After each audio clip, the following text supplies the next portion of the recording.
Good morning. Good morning. Morning, and welcome to the Rector's Forum at All Saints Church. Thanks for finding your way into the church, or for some of you, just staying put. As I think you know, our elevator is being replaced. I think it finally got to the point where the last person alive who knew how to fix it had died. So we had to get a new one, and it's going to be great, and it's taken a while to get in there. Lydia, it's wonderful to see you.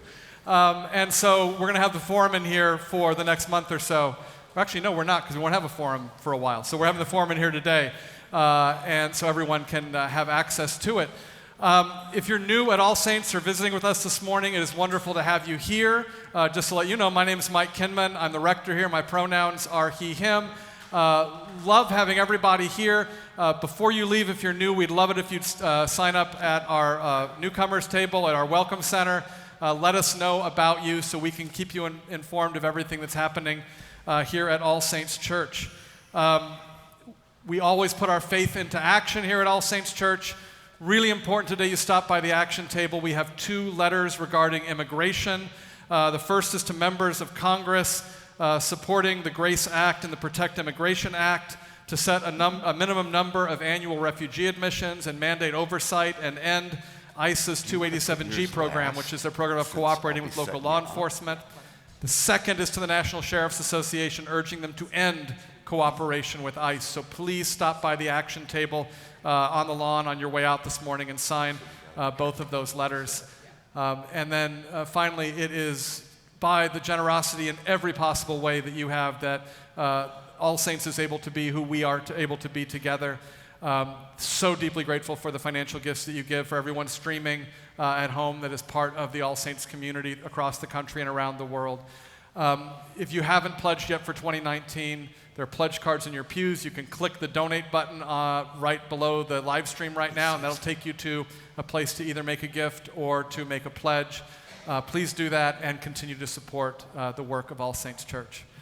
I'm hugely excited about the forum today, because what we're doing is talking about an issue that has become almost intractable. And I think at this point I'm going to officially sort of move into my portion of this, so I'm going to take a seat.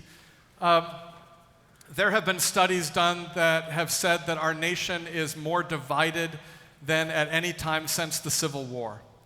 And I think that we are all feeling that in our lives. And part of the way that we are structured and segregated and cities and in urban and rural areas, and how we segregate ourselves in online communities of where the information comes from that we get and which facts we in some ways choose. We tend to be more and more clustered in echo chambers. And when we're in echo chambers, we have the chance to characterize others in ways that are really not about their humanity, but that are about other things. And the antidote for all of this is relationship. The antidote for all of this is together striving for equity and justice by looking at each other face to face and by engaging the reality of the beauty and power of each other's lives as they are. And the church, this should be in our wheelhouse. This is our business. It is this communion and communication across difference. And how can all of us be converted to a greater state of communion, of love and justice? Thrilled to have you here this morning, Bishop Taylor. I know this has been a passion of yours, not just since you've been a bishop, but for a long time.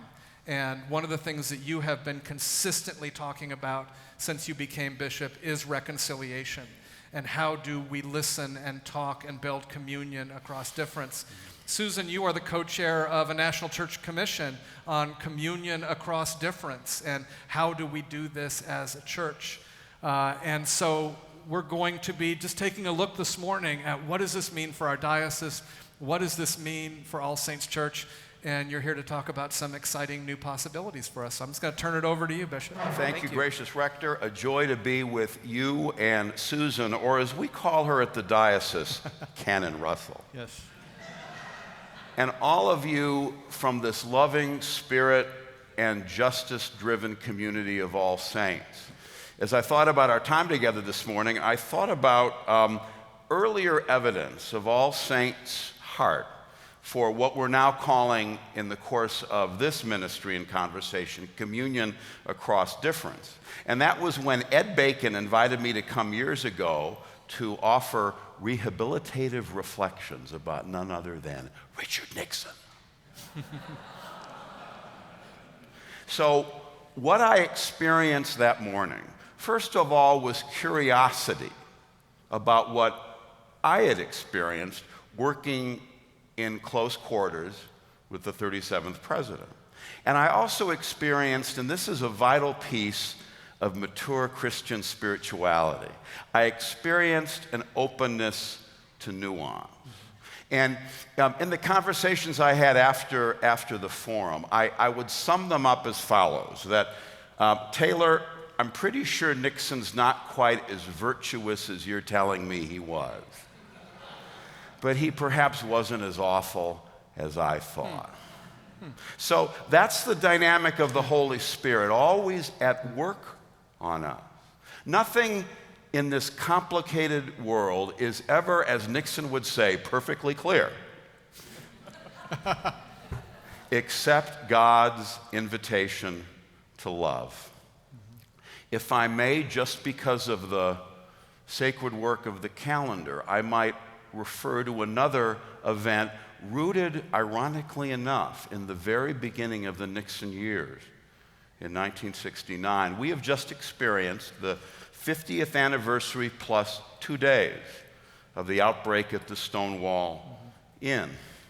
And I'm by no means an expert on these events. Those who were there tell their stories. And they tell a story, as do all who went to gathering places like the Stonewall Inn in those pretty primitive times when it came to hearing the Spirit's invitation to love. They all talked about police behavior which was dehumanizing and shaming and degrading in a personal and an intimate way.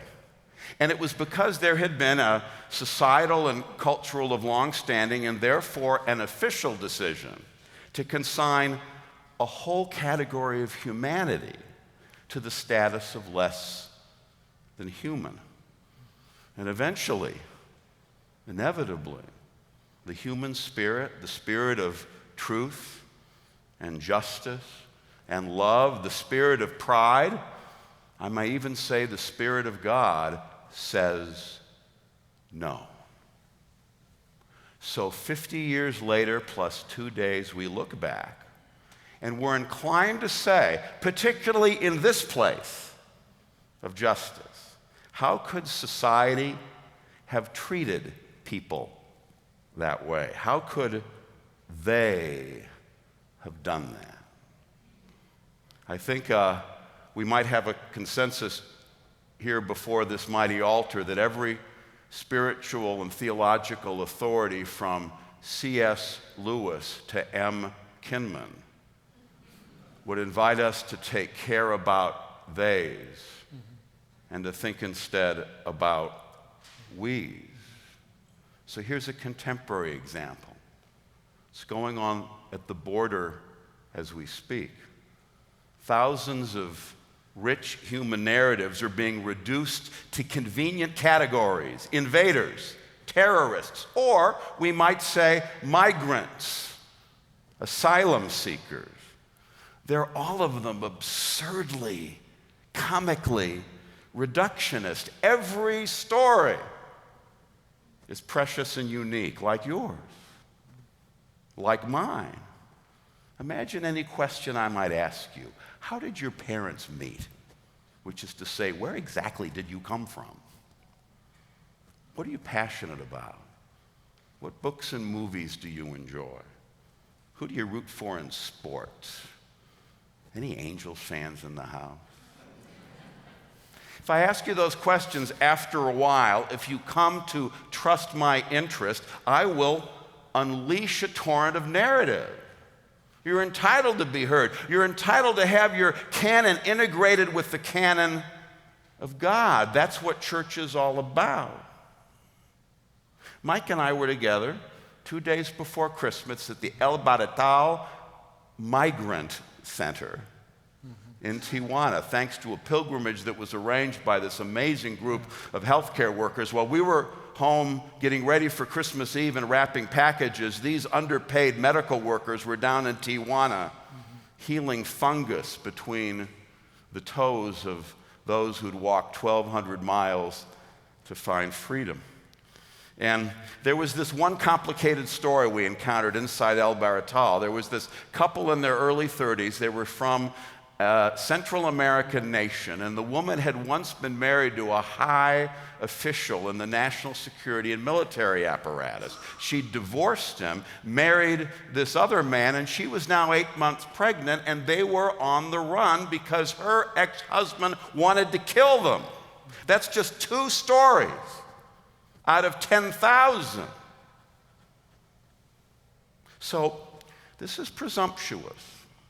But no matter what anyone might think about immigration and asylum policy, anyone hearing that story from any one of us, I would go so far as to include, if she broke down the hedges she had built around her, Sarah Huckabee Sanders, would hear that story and say, why is this woman sleeping on the ground? Is she getting proper prenatal care? Who's going to care for this young family when the baby's born? Because the rector hit it on the head. That's what relationship does. That's what story sharing does. Because, and I stress, this is my theology. You may have a different one.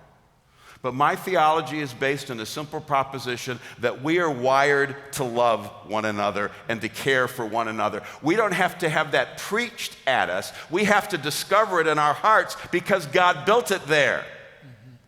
The Bible tells us so. Our theology of the incarnation tells us so. And our children and our grandchildren tell us this whenever we're tempted to walk with them past someone who is in need. The child almost always says, can't we help them?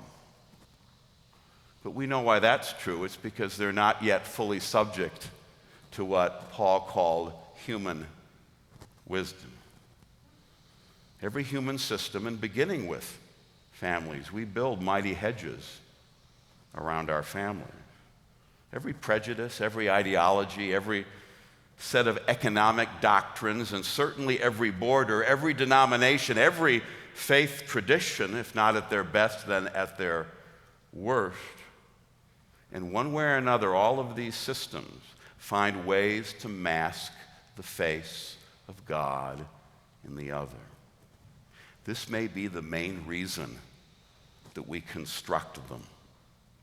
We give ourselves permission not to open our hearts to someone because we know that if we do, we'll end up mutually accountable and responsible. We might begin to love them. And we're afraid that we just can't afford to. So this is what this work is about. By the grace of God, so there won't need to be any more stone walls. The Spirit calls us to tear down those walls ourselves. First in our hearts, in our churches, in all the institutions we serve, in our workplaces, in our neighborhoods and communities, in the world. And not incidentally, I skipped it on purpose because I'm getting to the punchline. We have to do it in our diocese. We are a far-flung community of faith doing ministry in 6 counties. There are about 20,000 of us in church this morning, the 5th largest diocese by attendance in the country. And we've just gone through this laborious but imperfect and yet glorious 18-month reconciliation process built around the incident in Newport Beach. And we've learned a lot from it.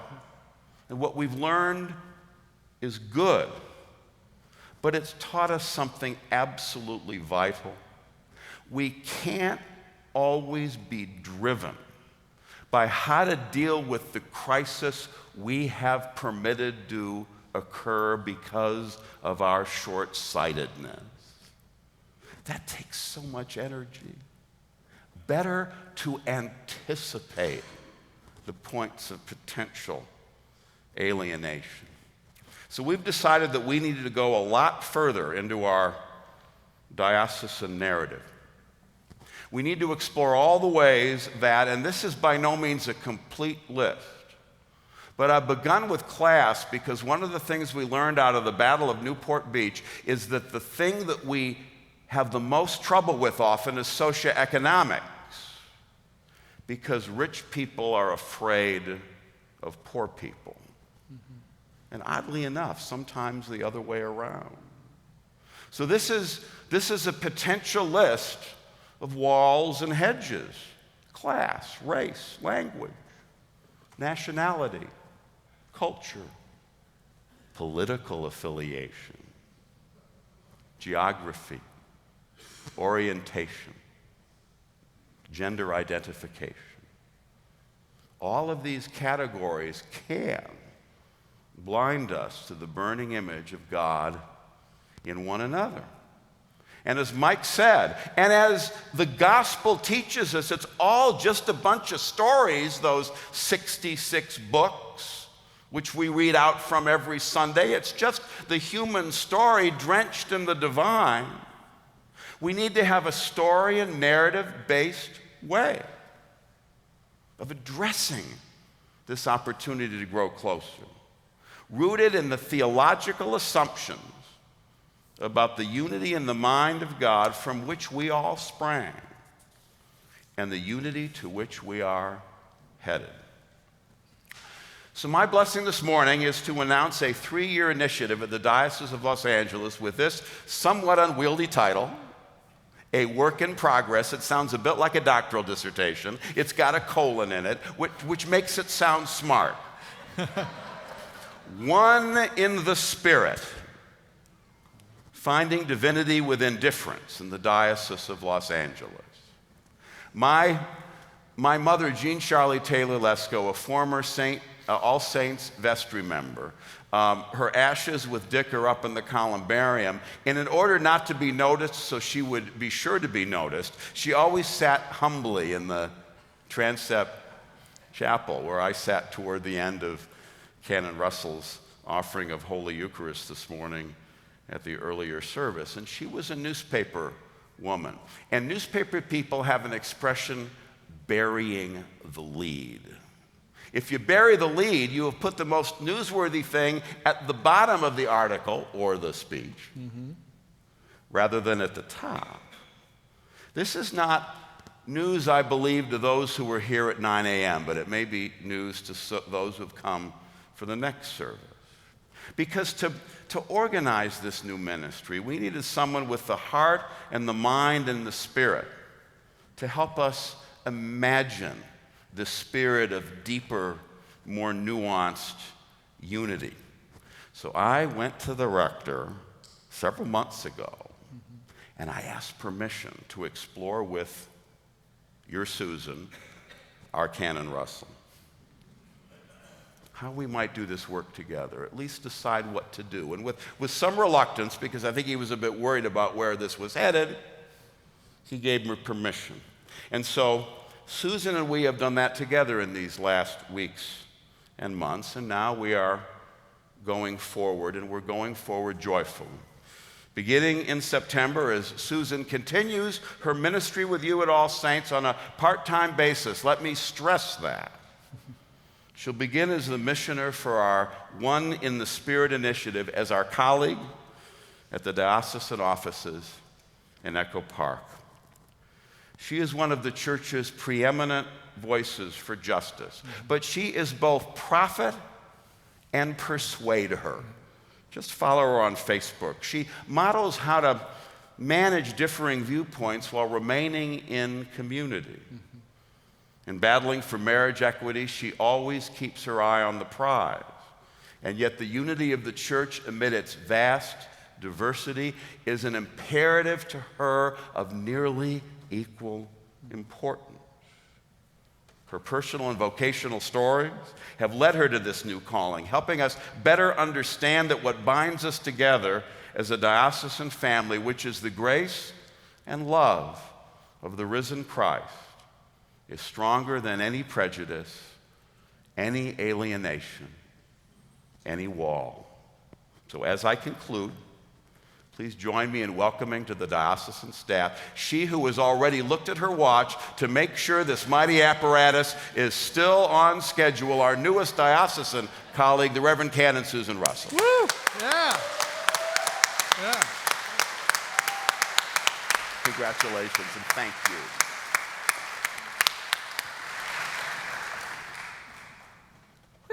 Well, thank you. It's been a long and winding road, and it's been sort of an egg we've been waiting to hatch, and it's exciting and challenging, and I'm thrilled you're all here to be part of this. I just want to do like a 5-minute little personal narrative, and then I hope we'll have time for questions. So we might want to be thinking about who's going to do the mics, because I can't give up controlling things. So think about that. Mike's going to ask someone in a minute. So let me just very quickly, I'm a native of this diocese. I was born at Good Samaritan Hospital and baptized at the old cathedral. I was raised up following my Aunt Gretchen around doing junior altar guild at a time when girls couldn't be acolytes, much less anything else. My Aunt Gretchen died with a Save the 1928 prayer book bumper sticker on her car, and she refused to receive communion from a woman to her dying day. And she was a member of one of the congregations, Holy Apostles in Glendale, that tried to leave the Episcopal Church over the ordination of women. So, to say that I have been formed in the crucible of those who love each other and disagree deeply is to, to again bury the lead. This has been my life in this church. I love this church. It formed me, it taught me. I've been told when I start a speech like this that those are my I am not an outside agitator credentials, because this diocese made me who I am, and it's from this platform of privilege I realize I have had the opportunity to be a voice, I hope, of love, justice, and compassion in the wider church and in the wider communion.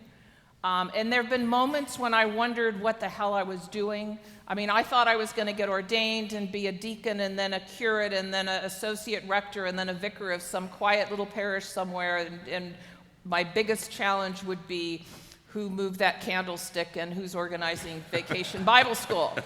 And Lynn J. was back at the very beginning of those vocational discernments, so she can tell you stories later, but please don't.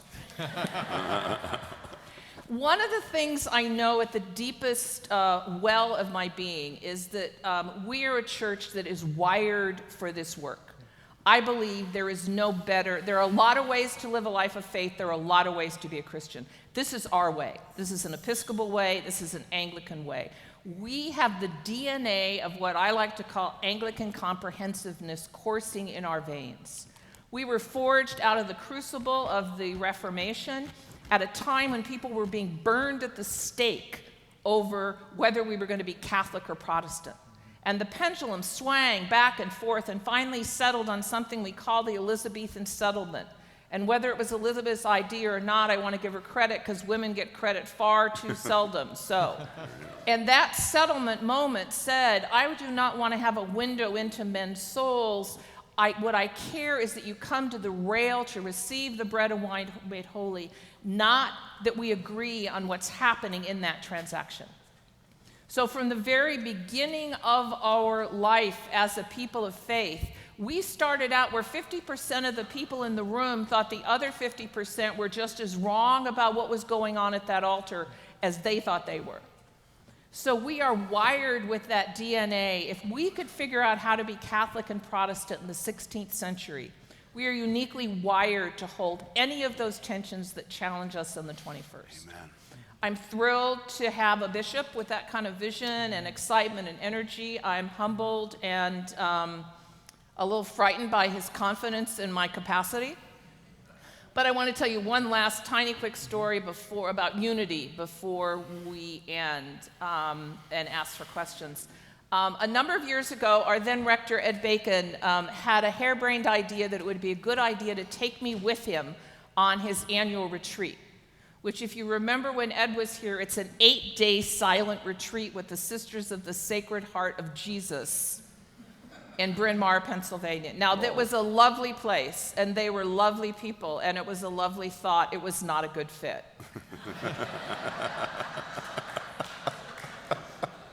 And in the process of that time, I did get to work with a wonderful spiritual director, Sister Julie. And when I arrived that first night, the next morning, we had our spiritual direction, and she said, well, you know, you were all the buzz of the sisters in the back because they wanted to know who that woman bishop was. And I was like, and I said, no. And she said, well, I just want to say I pay attention to that. When we pick up that energy, it's something to talk about. So why would people have seen that in you? Have you ever considered? And so that was what I was supposed to reflect on. So she sent me off to be silent for another 24 hours. Then I got to come back and talk to her. And the next day, having read through the ordinal for the bishop, I was all prepared. I was very clear. And I said, you know, thank you so much. It was a very helpful process. And I'm very, very clear I'm not called to the episcopate because one of the primary charges to a bishop is to guard the faith and unity of the church. And I honestly really don't give a rat's tail about the unity of the church. This was 10 years ago. It's good discernment. Yeah. And what Sister Julie said to me, without missing a beat, was, are you talking about the unity of the institutional church or the unity of the body of Christ? And I said, well, I think our time is up.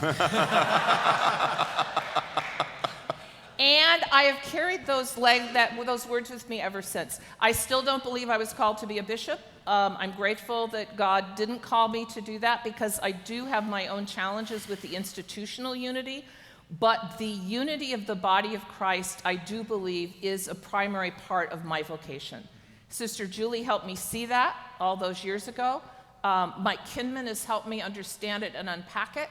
And now Bishop Taylor, I'm grateful to say, is going to give me and us an opportunity to explore that together as a diocesan community. I hope I can count on your support, that we can count on your support, on your prayers and your interest, on your critique, on your follow-up, and it's going to be a very interesting 3 years. So thank you so much. Well said. Thank you, Canon. Bless you. Thank you. And you have 10 minutes for questions. So there's that, and then Jonathan's daughter. Yeah. So questions from anyone? While we're looking, I will say that the split is going to be, as those of you heard it at 9 o'clock, Susan will be working 60% for the diocese, 40% here at All Saints, so we don't have to say goodbye, which is one of the greatest things about this. The work that she's doing in designing, we're hoping to be early adapters of whatever model comes, and how can we, as All Saints congregation, be engaged ourselves in these conversations across difference. And then the other thing that I'll say is, some of you have been wondering about the gift that came that is enabling us to hire 2 associate rectors instead of 1. This is actually how this is working, which is the gift is going to cover the 40% of Susan's salary package over the next 3 years that All Saints will be supporting, and that frees up an entire salary. So that's how we're able to hire 2 people instead of 1. So this is just the ultimate win-win, win-win-win situation. And again, Bishop, I am so grateful to you for your creativity and courage in this. Work of the Spirit. Yeah, absolutely. So are there questions, thoughts, comments? I see Deb there.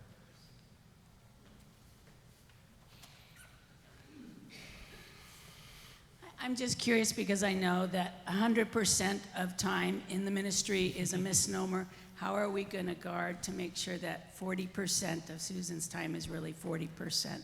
So we're talking about that, and actually part of what you and I are talking about is leaving a good piece of your portfolio blank right now.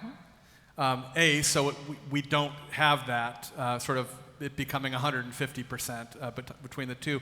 And also, because you're going to be out there developing these new models. And because we want to be early adapters of whatever you have, we actually want some of your time here to be spent working on the things that you're working with the diocese with. And so we want to leave space with that. And so part of how we're going to do this is being really intentional about that. What I will say is, one of the challenges we've had at All Saints Church is almost no one's job here has been right-sized. And there has been a culture of overworking, and as the staff has shrunk, not shrinking the expectations of the congregation and having smaller staff produce the same amount. We're going through an entire staff process right now to make sure that we have job descriptions and that people have healthy, reasonable jobs that also leave creative space. We have amazing creative employees, and we don't give them time to create because they're so busy just doing stuff. And so this actually fits really well into work we're already doing for the whole staff. And if I could just add briefly, one of the ways we've begun to structure the work for the Diocesan Project is the first year is really research and development. And so that gives us the elbow room, I think, to live into some flexibility.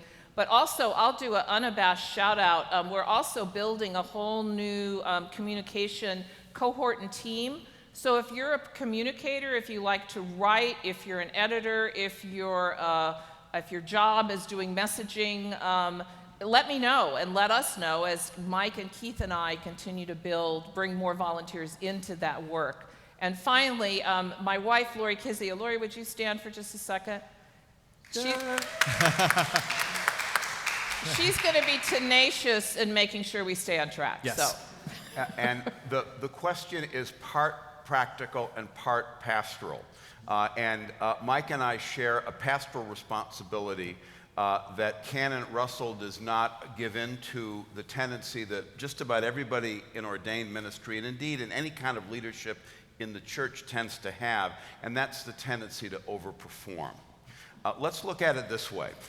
Susan is doing this work at the national level because she co-chairs a special task force on this work. She's doing it at the diocesan level, and Mike has just tasked her to do it at the local level. So we essentially have asked Susan to solve every problem in the history of Christendom as it manifests itself in our corner of the Jesus movement. And downtown, Bishop Bruce and Canon McCarthy and I are already looking at each other and saying, boy, when Susan gets here, it's going to be great to have her work on fill in the blanks.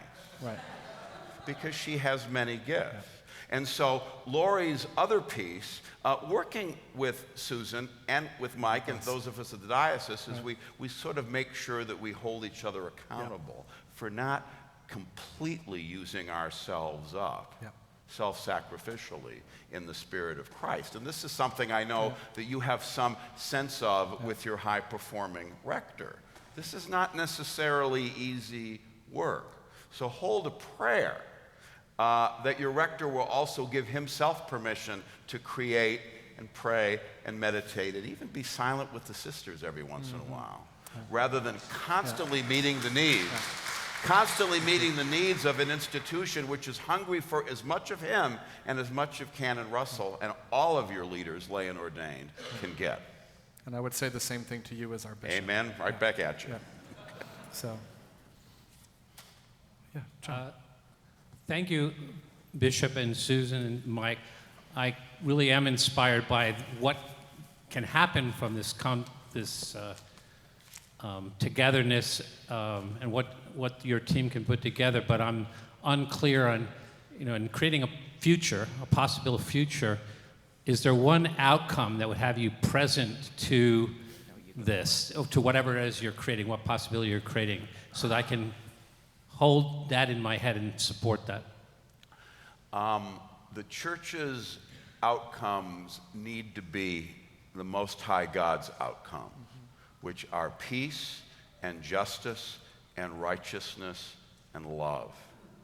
And when we build barriers, when we build walls, when we give ourselves excuse to marginalize or demonize the other, and remember, that's the theme that Mike started with, this polarization in our culture where it's become increasingly difficult to see those with whom we agree in fully human terms at times. What we need to do as a church is battle against that, first of all, in our own reality, because the church has a way of picking up the worst of what's in the culture. We can't help but bring the infection in, because we're living in the culture and in the society. So we actually have to, it becomes very simple. If we see something in the culture, in politics that we particularly abhor, all we need to do is figure out how to do the exact opposite. And the exact opposite is going to have to do with love, peace, justice, and righteousness. And the end game, if you want me to state sort of like a policy response, it's that resources in the church get apportioned more fairly, that everyone is lifted up for ministry to the extent the Holy Spirit invites them to, that socioeconomics and language and culture do not block the Spirit's work in building up the church. These are churchy answers, but we're churchy people. And this is a multicultural, this is a pluralistic society. There are a group of people trying to hold their finger in the dike and pretend it's not, but it is. And the church needs to that extent, follow the culture. And when we finally discover the tapestry we truly are as a culture, the church had better be there as well and make sure it's done its wall pulverizing work, because the church tends to be the most polarized and, as Howard Thurman famously said, most segregated institution in society. So we've got some catch-up work to do. This is why we've brought on board the best. Yeah. Amen. I think we're done. Well, I think I think we're gonna. So this is to be continued over the next 3 years and beyond. We have to draw this forum to a close because we've got to set back up for Eucharist. The bishop is going to be presiding. And just, can we, again, give our thanks to the bishop and give congratulations to Susan. And to the rector. Thank you. Thank you. And to all of you. Thank you. Great. Thank you. Stick around.